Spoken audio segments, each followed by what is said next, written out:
Love does not tell us do not suffer, do not go through sacrifices, but love, in fact, demands sacrifices.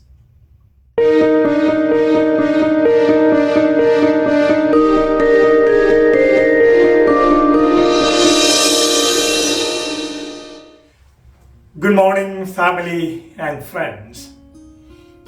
Again, we see Jesus and his disciples in Caesarea Philippi. And Caesarea Philippi, we know, is filled with so many pagan temples and statues and worship areas for the pagan people. And it's named after Caesar and Philip.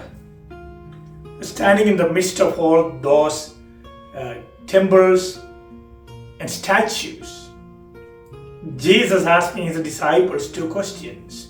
Who do people say that I am? Well, disciples answered, some people say that you are the John the Baptist, some others say you are Elijah, prophets.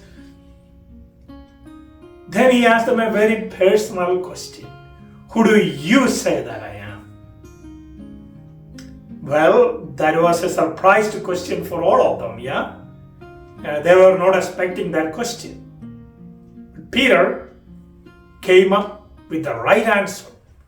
You are the Christ, the Son of the living God. And Jesus appreciated Peter for his right answer. And he said, God revealed to you, Peter, and keep it secret. And again, he continued his talk.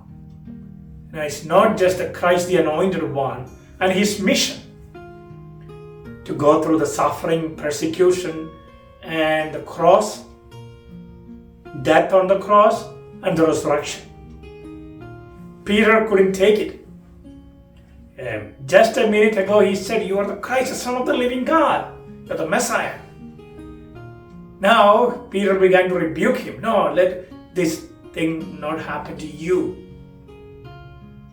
And Jesus said, Peter, get behind me, Satan. So harsh way, yeah? It's like another temptation. Remember in Matthew's Gospel, Jesus faces 3 temptations. And he defeated the temptation, telling the Satan, get behind me, Satan. Here, that Satan returned the form of Peter and tempting him not to go through the divine will, not to go through the suffering and persecution and cross, but to find an easy way. So Jesus again won the temptation, telling Peter, get behind me, Satan. Sometimes we may be tempted by our own loved ones. Love does not tell us do not suffer, do not go through lust or pleasure. Tells us, no, you don't have to go through all this. Find an easy way. That's a temptation. Whoever does tell you do not have to go through any suffering, that is not true love.